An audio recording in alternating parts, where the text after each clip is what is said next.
we have to be intentional in simulating. We don't want to abuse them, Right. but we have to simulate some form of form their intellect. They need to understand that every coin has two sides. As much as we want to raise them lovingly and we say, oh, I don't want my kids to go through what I passed through. Yeah, that's what we all say. Remember that what you passed through is the reason you are who you are today. That's right.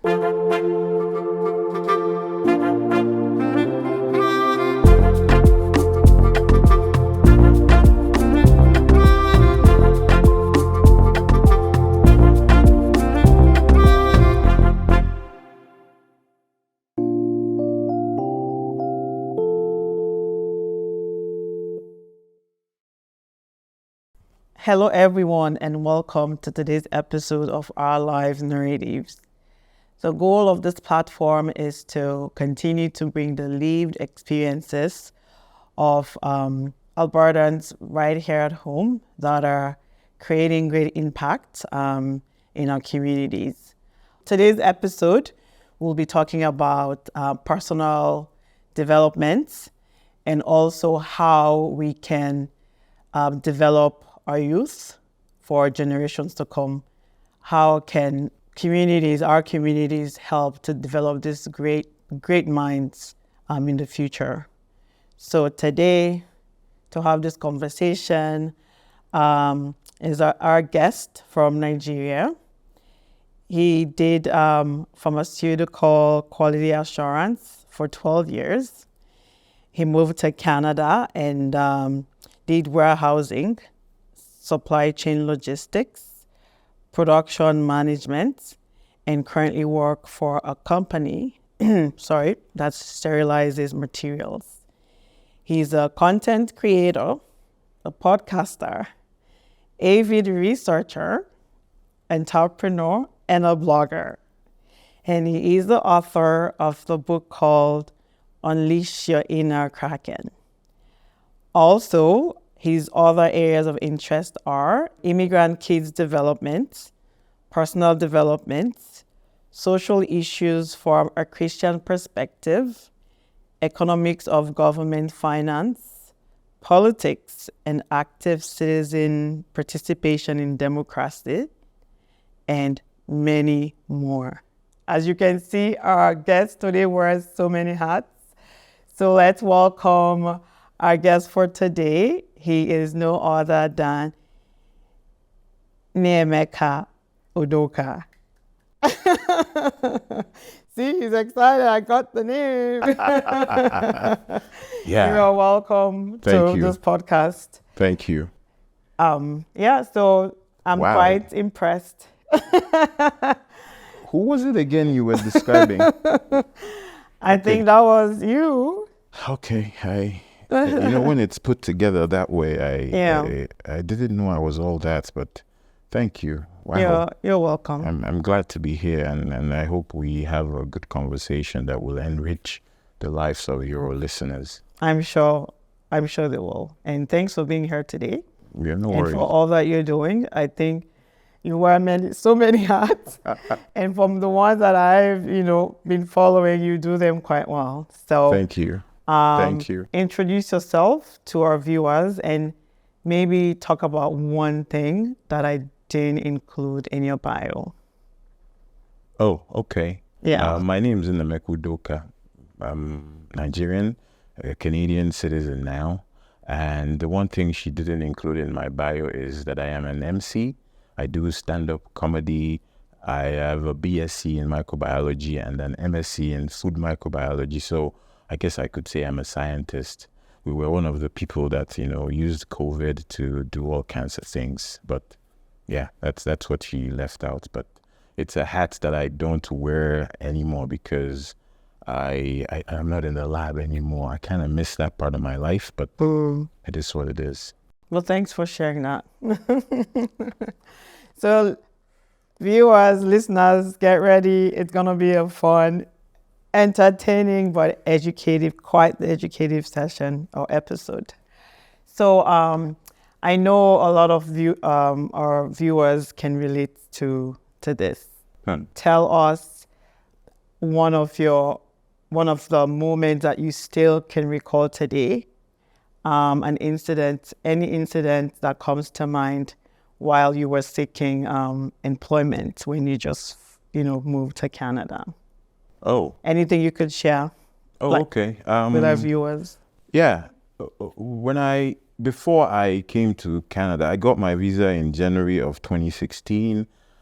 And, I had to resign. I had to put a lot of things together. As a researcher, I had to start looking into the possibilities of getting a job. And I believed everything I heard. And I was looking for a job in QA, pharmaceutical manufacturing. And wow, there was a lot of opportunities online. So naturally, I was excited. I'm like, yeah, I got this. Yeah. So in May, I landed and I have to pay a tribute to Jacob Atasang. He's the man who took me from the airport. He met me for the first time in the airport. Didn't know who I was, but he took me home and he housed me for 3 months. So he took me home and told me to just relax. And after a week of relaxing, I started looking for jobs. I was all those jobs that I found while I was in Nigeria. Yeah. I'm like, okay, here I am with all this education I have, which, by the way, was very, very good in qualifying me to get a PR to Canada. But it didn't take very long for me to realize that, I wasn't really that qualified to work in Canada with the same qualifications that brought me in. But, I got a couple of interviews, but one that stood out for me was this particular one where I was in an interview with somebody for a QA role, and she had a subordinate come into the interview room with a problem. I don't remember the specifics now. No. But, she gave a suggestion to which I was like, that's not going to work. They were like, how do you know this is not going to work? I said, this. But, I was just in an interview. I'm a very bold person. I'm not afraid to share my opinions. Doesn't matter the setting that I'm in. So she insisted and the subordinate left. We finished the interview. Of course, I said, if you would not mind, you can do this. I gave them an idea of what I thought they should do that would fix the problem permanently. I'm a very root cause oriented person, and my solutions, come off from that perspective. So we finished the interview and I left. And a few weeks later, I get a phone call and it's this lady, and she says to me, well, I can't give you the job. And I'm like, why? She recounted that experience and said, your idea was what actually worked. So, and that's why I can't give you the job, because if I give you the job, I'll lose mine. You will easily replace me. I'm like, well, thank you for the candor. I appreciate the honesty. And we said goodbye. So in that moment, I told myself, and this is me, I will never go to school in Canada. Well, I don't know what else there is for me to learn, because there were, suggestions to go get this certification, get that certification, do this, do that. I said to myself, if my MSc, which was very good, my MSc thesis was published in an international journal of biotechnology, which is still standing today, was that good. So if this MSc isn't good enough to get me a job, what would another set of licenses or certifications or degrees do for me? I'm just gonna go and work my way from the bottom. And that's how I found a job working as a construction. It was a construction job at the city of Edmonton. I helped this guy fix the roofs, and that happened. Well, I'm sure a lot of our viewers can relate to that, and thank you for sharing that experience. So there's just this systemic ladder. I mean, it doesn't matter what qualifications you're coming. I know a couple of the guests that have come on. Now, we've had that discussion. You basically have to start from, the ground up, right? So if you're going through that, you're not alone.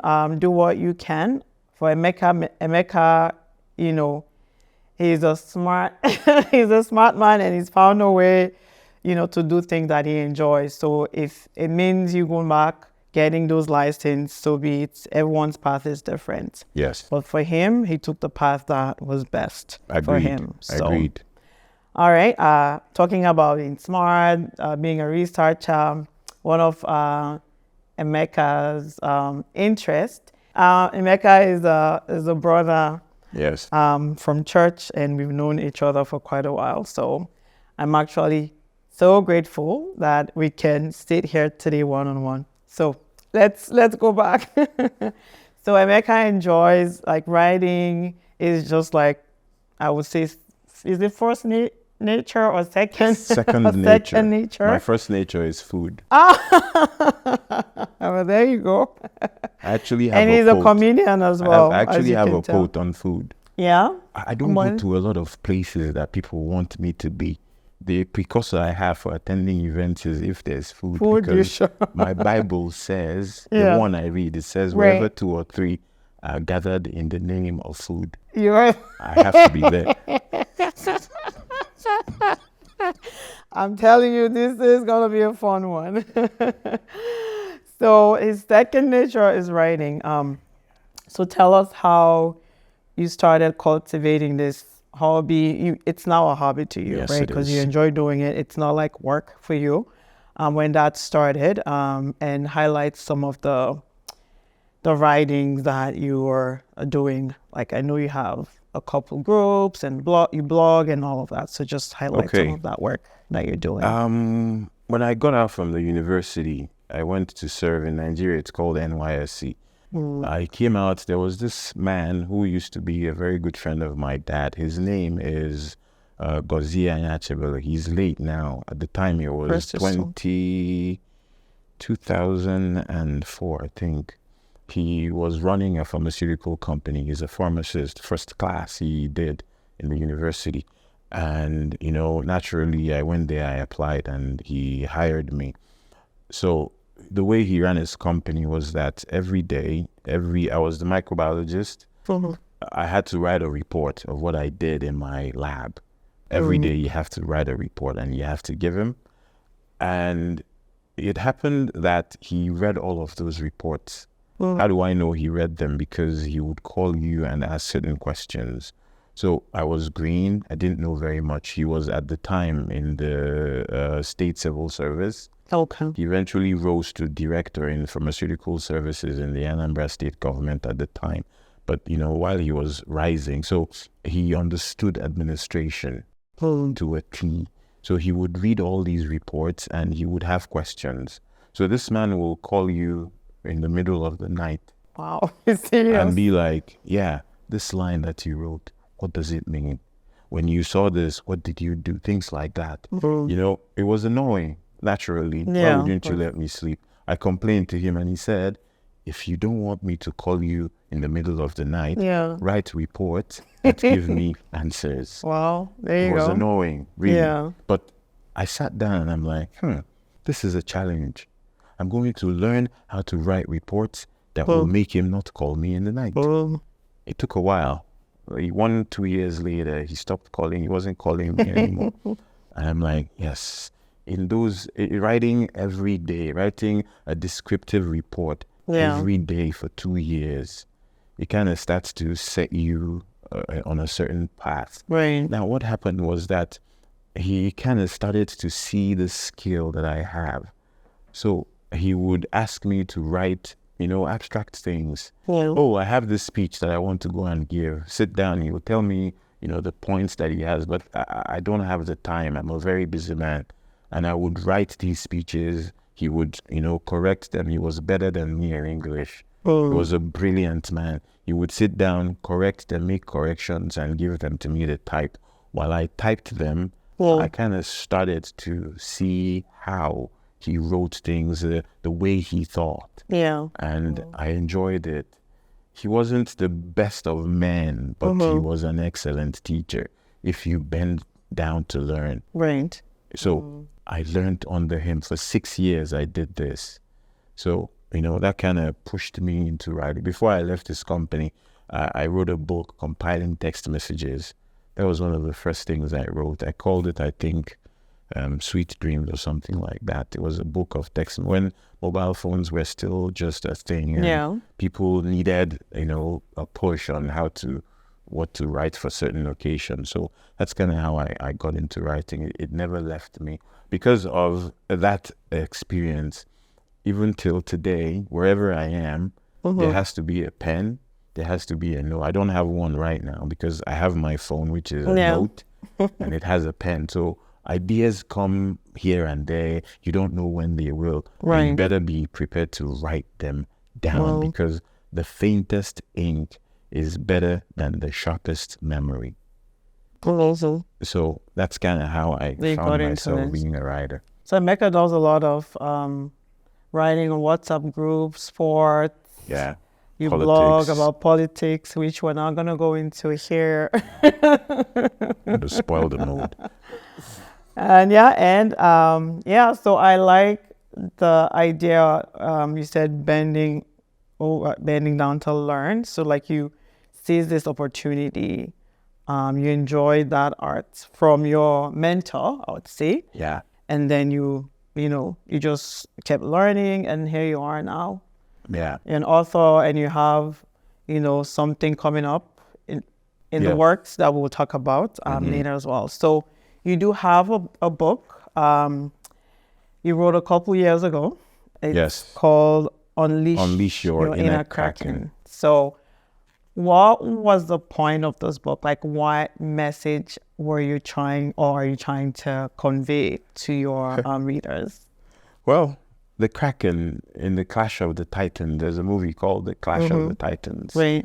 So I don't really remember the story, but I know that it's about Zeus and his fight with men and things like that. And he has this thing, the Kraken, which when released, it has to be given sacrifices. But then the Kraken for me is a warrior that lives inside everyone.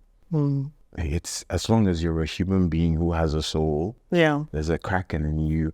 You just have to find it.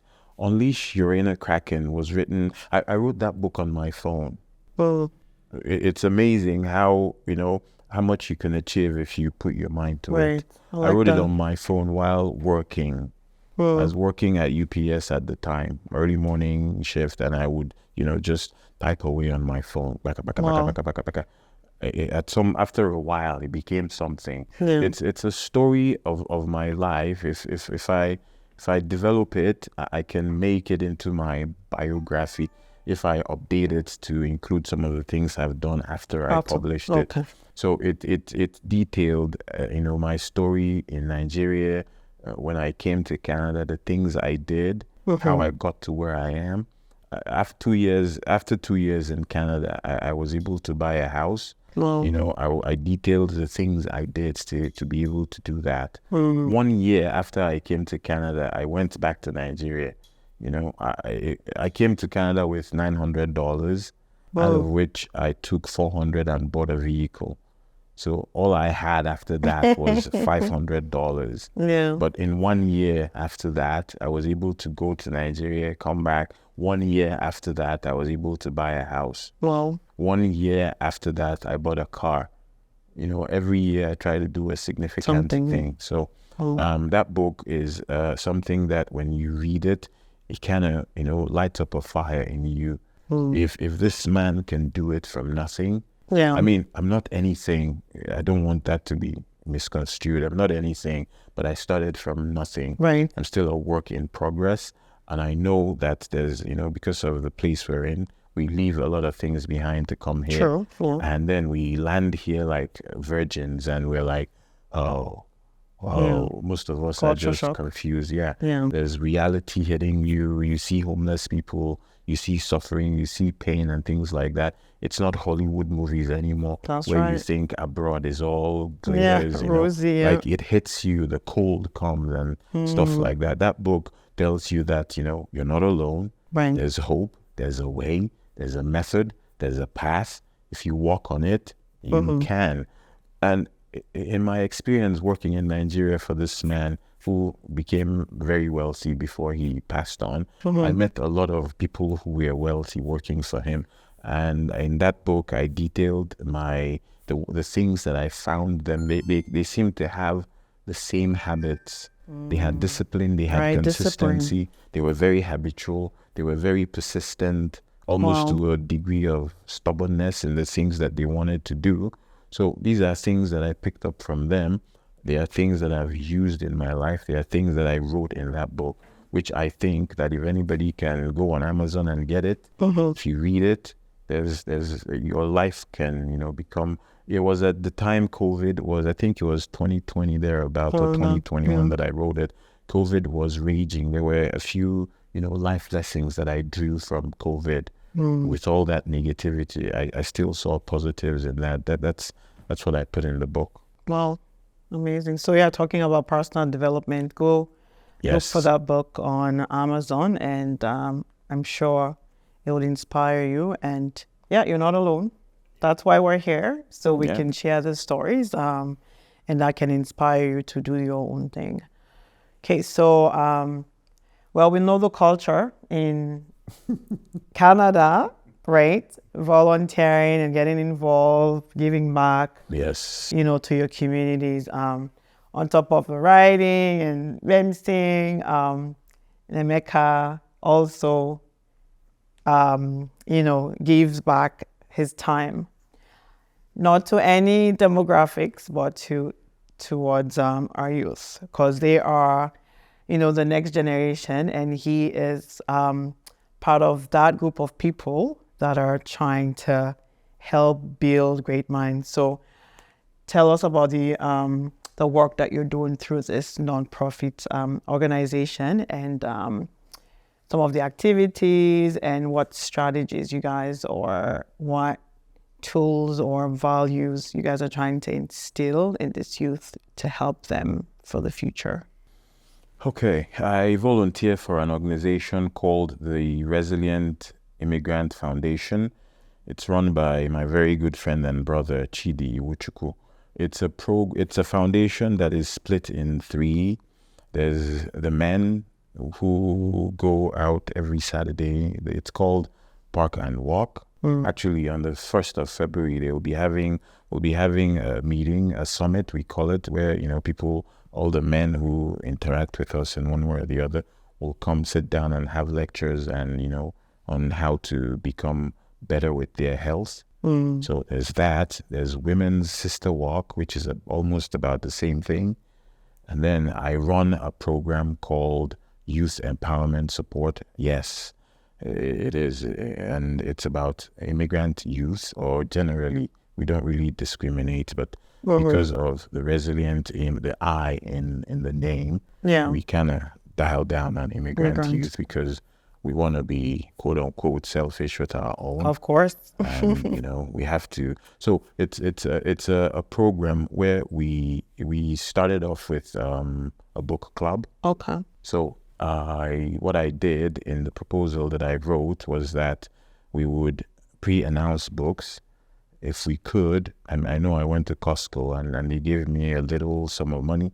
We bought books, and we would give it out to these kids. They read it, and then we gather once every month on the first Saturdays of every month at the Lois Hall Library. They were gracious enough to give us space for free. Oh, that's nice. We don't pay because, we're a non-profit and we don't really have funding. Yeah. So we're kind of scraping by, but it'll be 1 year next month that we started doing this.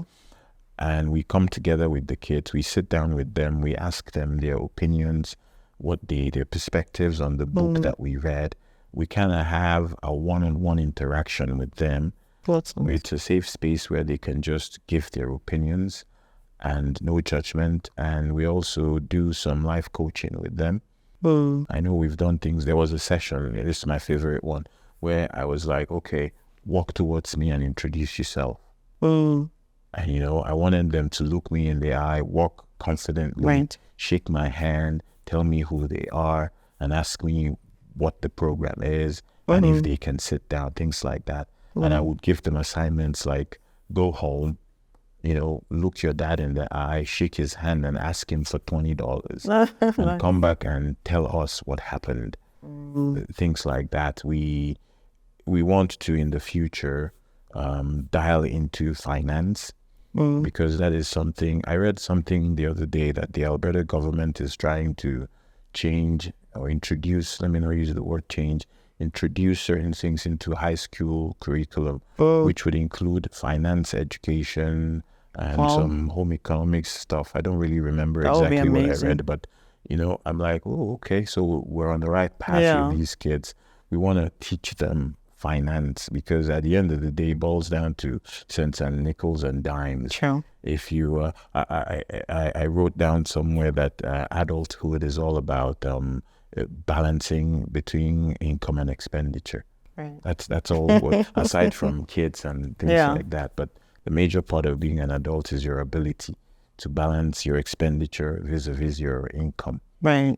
If we are not teaching these kids this from the get-go, when they become adults, there's no guarantee they'll be successful. That's So we true. want to make sure these kids, we give them the best that we can to make them successful with a little bit of a guarantee. Yeah. So that's what we do with the program. Well, that's amazing work for sure. And you have, you decided this demographics, like why why did you decide to work with youth as opposed to what, seniors or adults? So I decided, when I was growing up, my father taught me an important lesson. I'll never forget it. So my dad wasn't exactly poor. He wasn't wealthy, but he had some means. So, but growing up, he made sure that everywhere we moved, there was a parcel of land somewhere where we would go and farm. This most significant lesson I picked up from that is that one day we were, you would plant a small piece of yam. When it starts to grow, it starts to bring out some, I don't remember the name now, but you have to put a stick and you guide it so that it goes, if you leave it on the ground, Yeah. photosynthesis doesn't happen Oh. and the yam doesn't grow big. But if you let the leaves grow into the sky, Yeah. a lot more of it will see sunlight. Right. And then it translates to having bigger tubers. The man said, you need to guide these yam seedlings with that stick. Well, And while he was saying this, he looked at us, my brother and myself, my younger brother, and he said, that's what I'm doing with you boys. It didn't make sense at the time. Yeah. We were all very grumpy. You wake us up in the morning on course. Saturday and you're like, go to the farm. yeah. Unfortunately, he's late now and I can't tell him this, but Dad, Well, thank you. no. So, kids, all of us, we're all middle-aged now. We've lived, we take it or leave it, we've lived half our lives. Yeah. There's not really that much we can do for ourselves now. We're all set in our ways like concrete. Yeah. These kids are still in the mixer. Right. The cement, the sand, the water is still being poured in and mixed. Yeah. Most of them don't even know where the concrete will be poured. True. This is the time. Um. This is where we catch them. This is where we make them what we want them to be. Right. This, or not really what we want them to be. This is where we make them the best of what they want to be. For me, I can't become a soccer star anymore. My knees, Are you sure? my knees are starting to say, "Hey, man, the most thing I can too do late. now is what my intellect can do." And Right. I'm not the smartest person.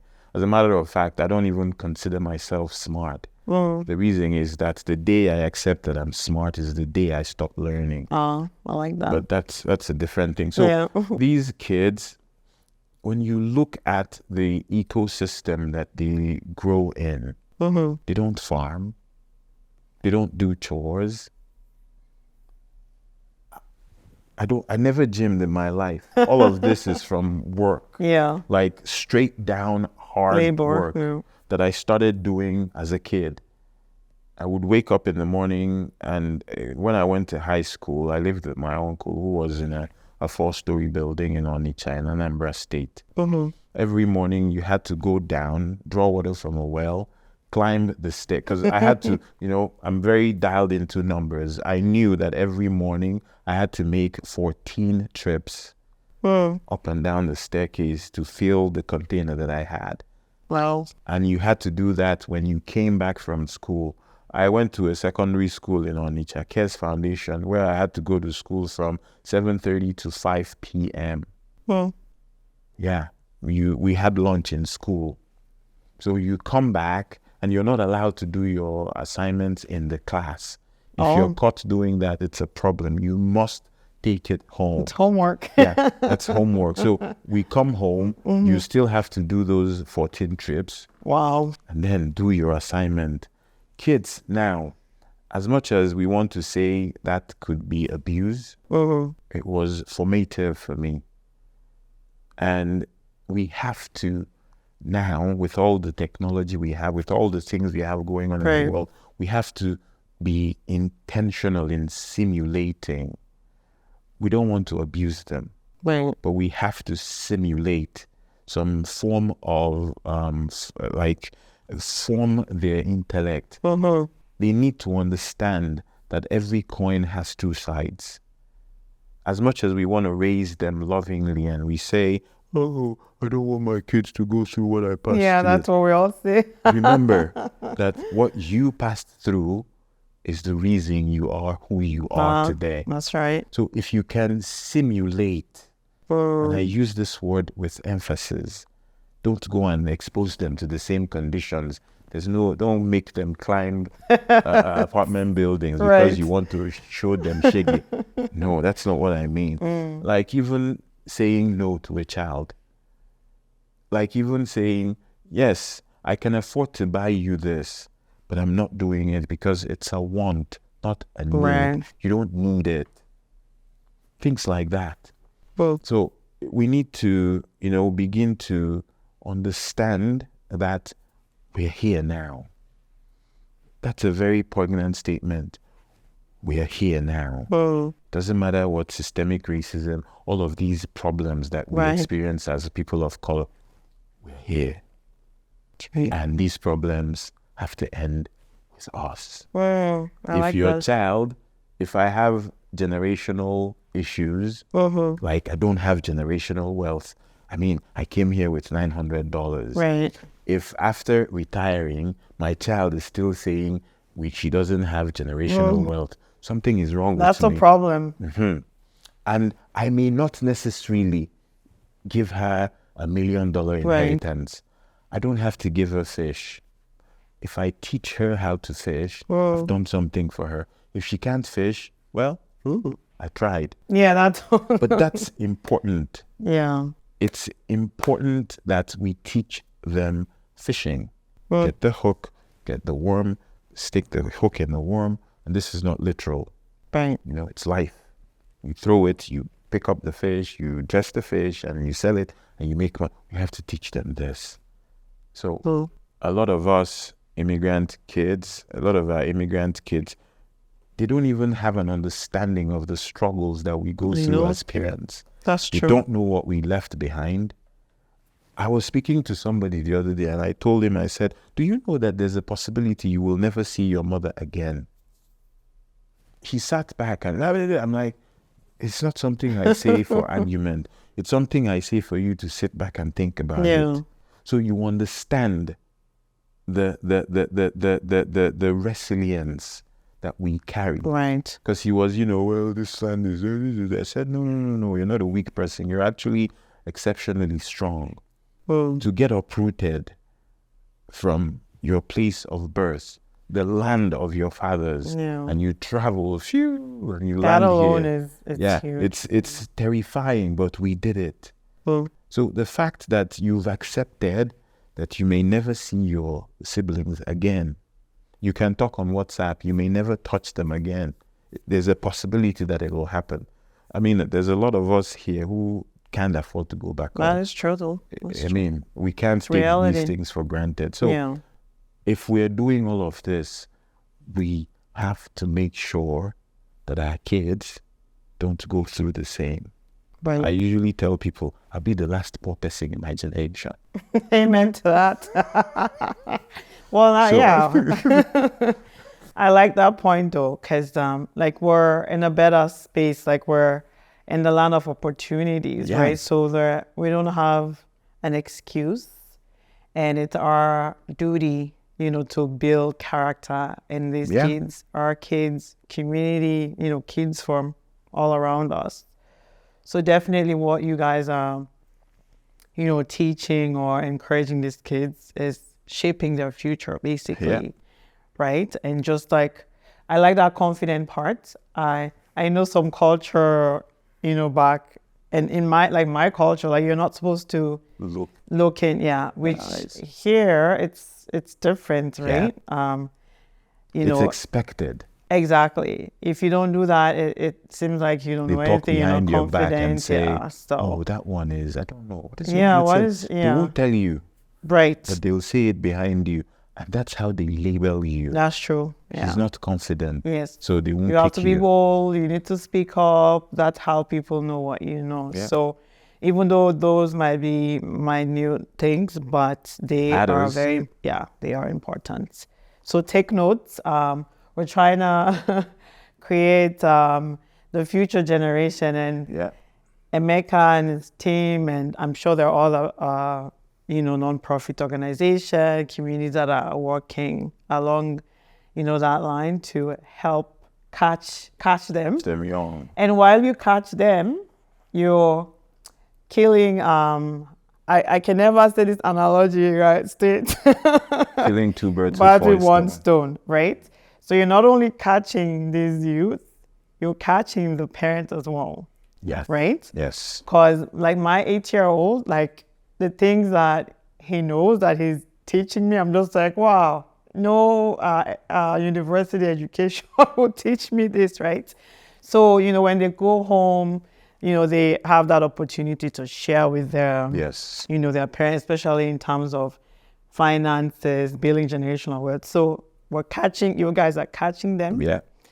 And you're catching the parents as well. So that's quite phenomenal. One thing I forgot to mention is we also bring resource people.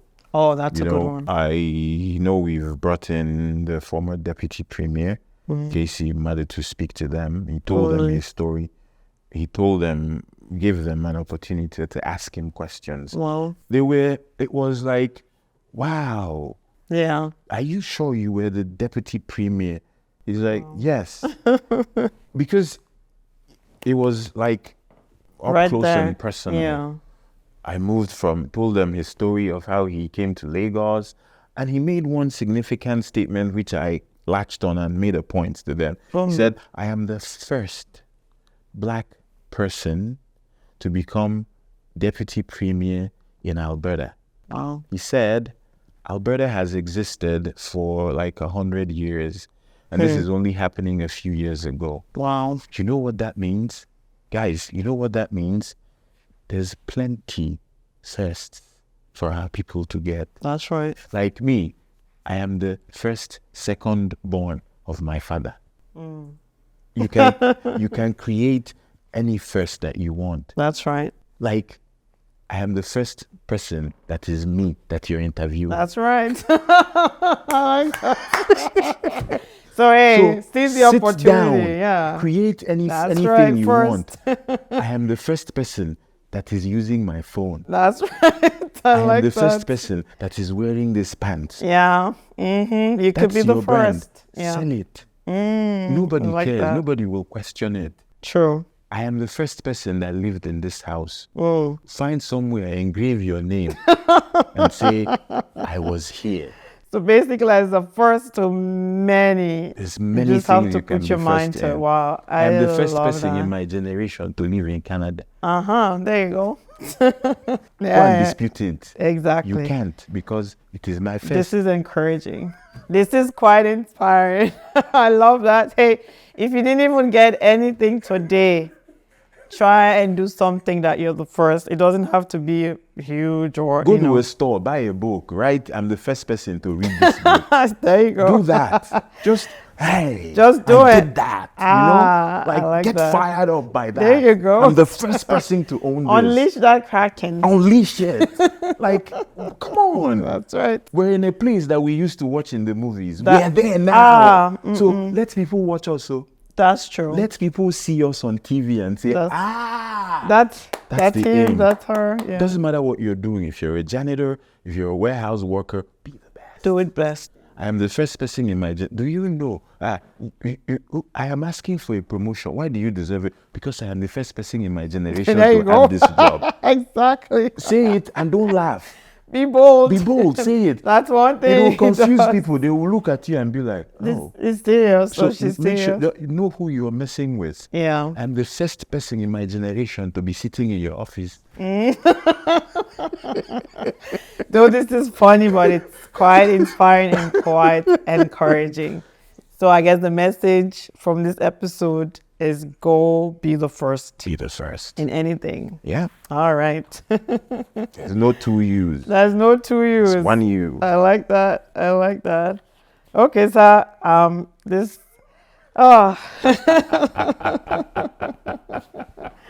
so basically you've dished out a lot of advice already. So we're starting to round up, Okay. which I feel really sad, but all good things they Come to an say. end. Yeah. But before you go, we still have a little bit of time. What is the future for Nnaemeka? In terms of writing, I know like you don't stop. No. You always have ideas.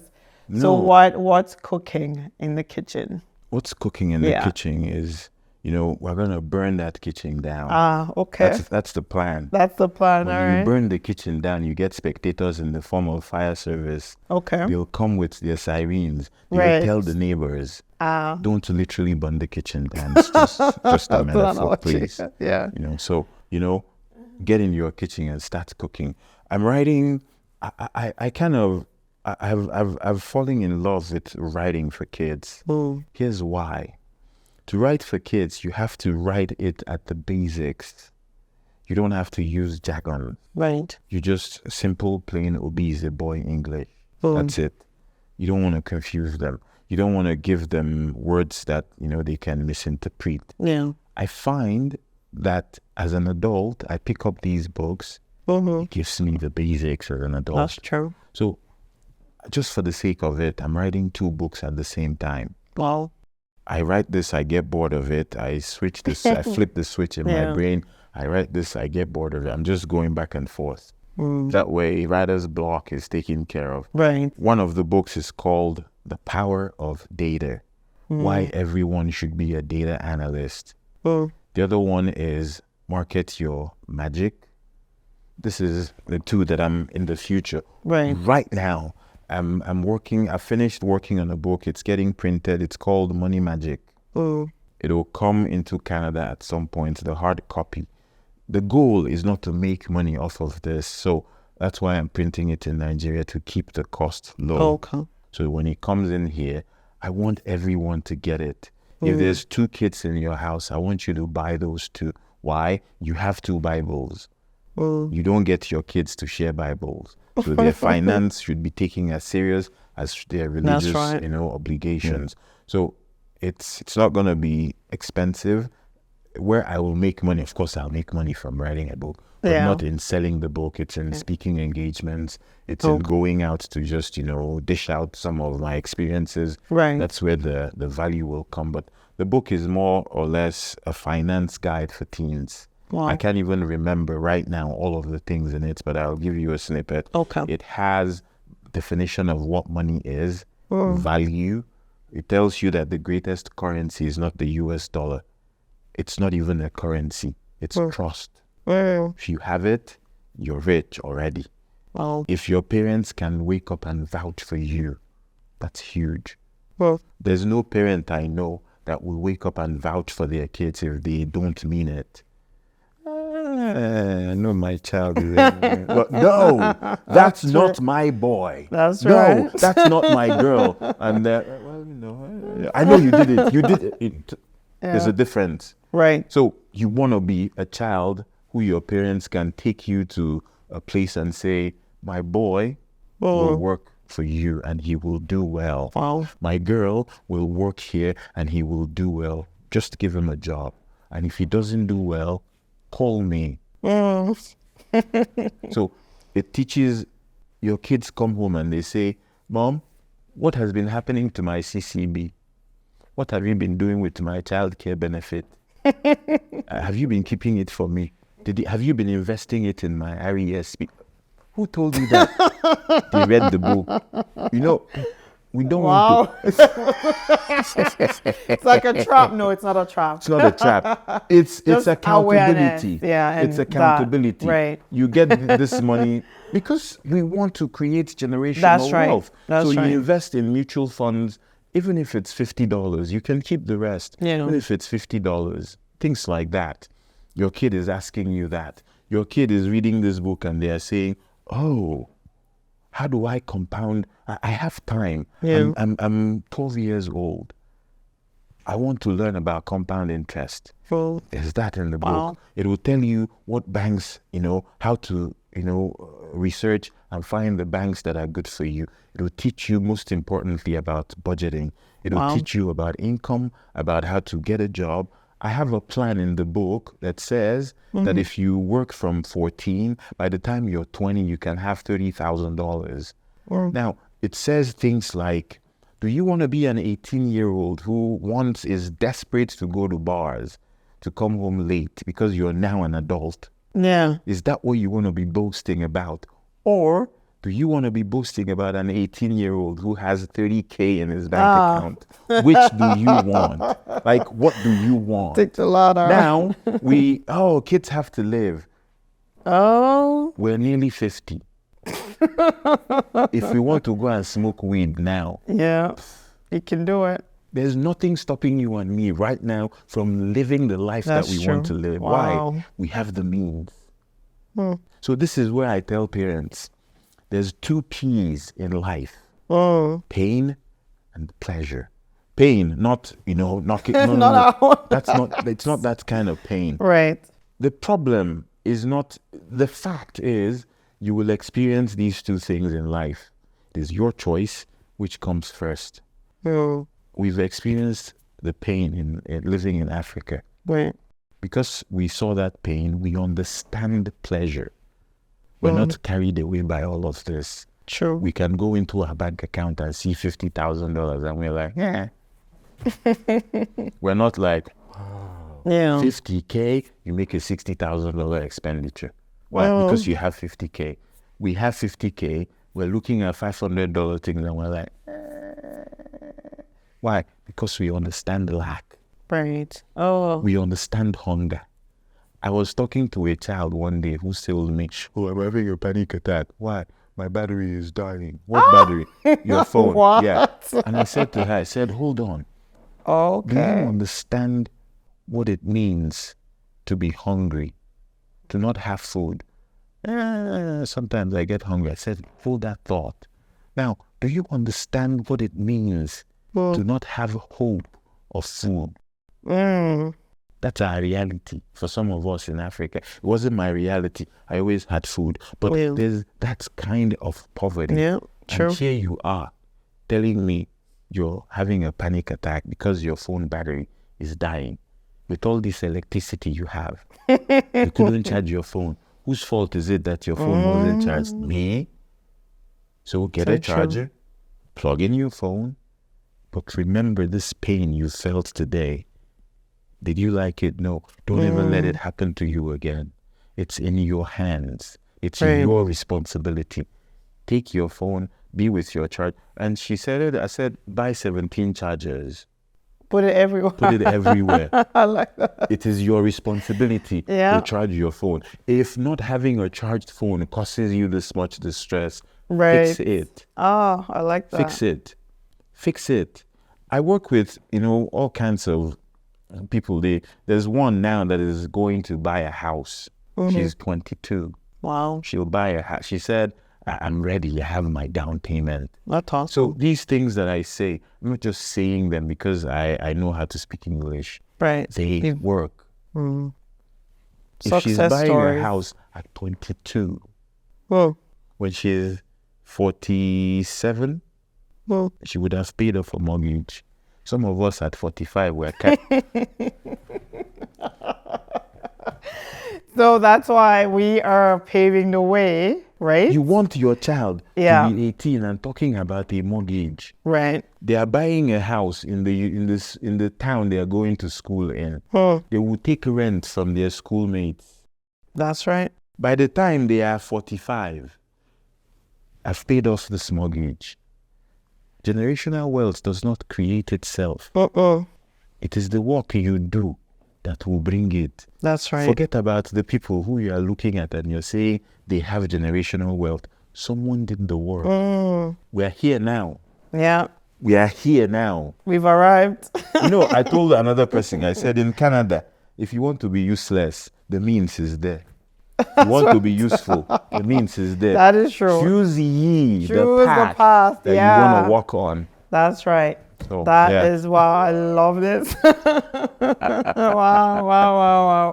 Wow. Okay. Well, we normally have our advice section and all of that. We'll just summarize that when we get there. So basically, we're paving the way for our kids. We have communities that have been in Canada for decades and centuries. Somebody did the work, right? They moved out here and they worked hard, they suffered. So it's our responsibility, it's our time. We have no excuse to pave the way for our kids and start to develop generational wealth and involve the kids so they know their responsibility as well. I love that. Okay, so as we round up, in one word, how would you describe your experience, some of your experiences and some of the things you've shared with us today? One word. Yeah. Growth. And why is that? Don't be caught standing still. In the warehousing industry where I belong, if you're standing, a mantra for me is if you're standing still, you're doing something wrong. So I don't even mind if people are going backwards. But just move. As long as there's motion. Because the thing is, if you're moving backwards, the assumption is that you have people around you. That's true. Who can say, oh, you're moving backwards. They will stop you and redirect you. If you're standing still, you're standing there. You're not making mistakes. You're not learning. Nobody is correcting you. In fact, people will start staying away from you. When you stop moving, you start stinking. So grow. I like that. Always grow. All that food you're eating, it has to go somewhere. Let it go upwards. That's right. Amazing. Thank you.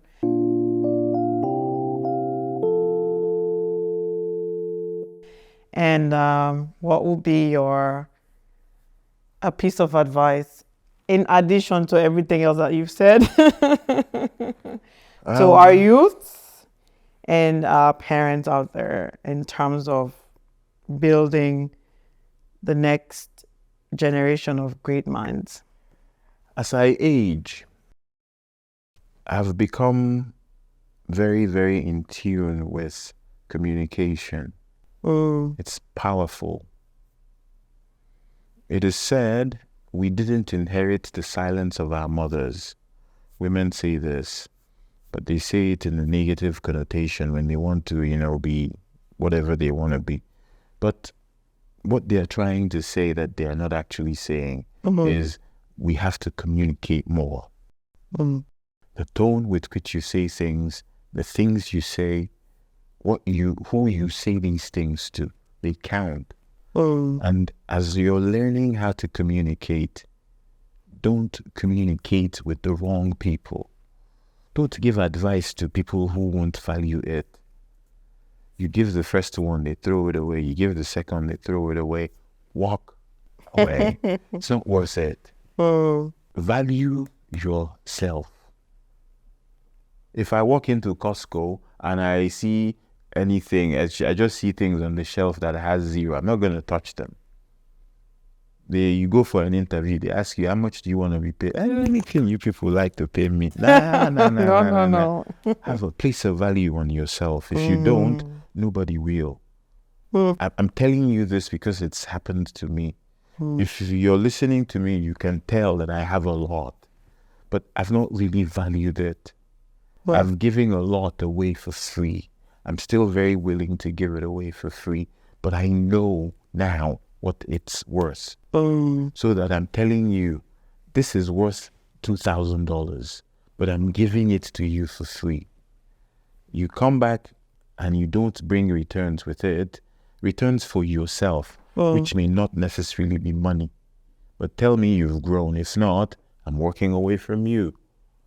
I didn't come here to waste time. That's right. I came here to be impactful.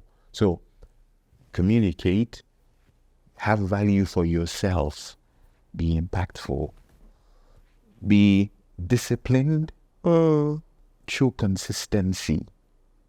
This recipe to success is discipline and consistency. If you keep doing what you're doing now, just not even doing anything extra, just keep doing what you're doing now. In 2 years' time, look back, you will see people clapping for you. The problem is we start, and this is something I'm guilty of. It's the biggest flaw that I have. I start a lot of things, but I don't have the follow through to be consistent. I have a podcast, I have this, I can sing. There's very many things I do, but the follow through I lack. This year, I don't do New Year resolutions, by the way. Every year, every day is a new year. So this year, my resolution is to follow through. You can join me in that. Don't buy a treadmill that you will use to hang your coats on. Don't buy it at all. Go outside and run. Nice. Uh-oh. I hope nobody feels guilty about that one. Well, if you buy it, use it. Use it. Don't buy it and keep it and then say you don't have time. Why did you buy it? Oh, wow. It's been quite the episode. Thank you so much. You're welcome. Wow, that was quite the episode. Thank you so much for being here.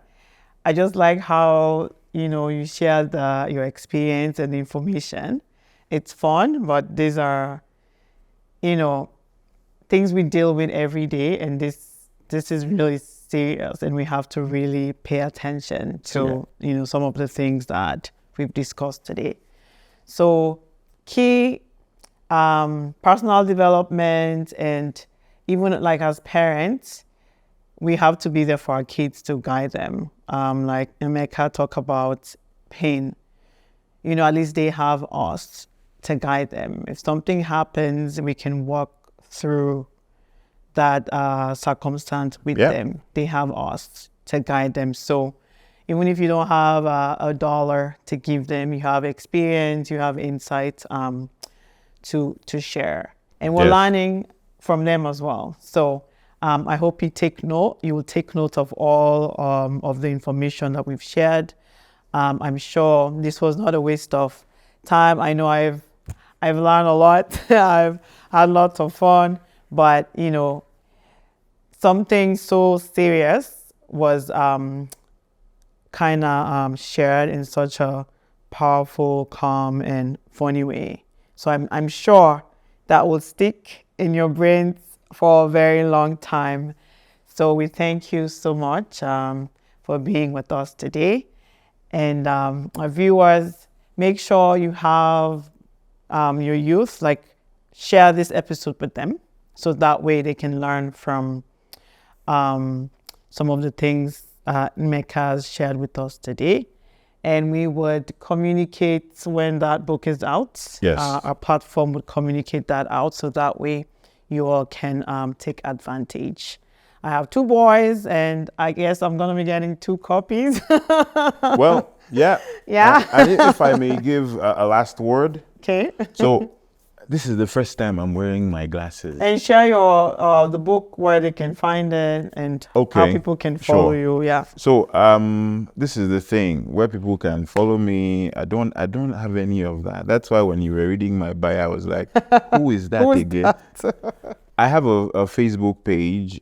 You can find me, Nnaemeka Udoka.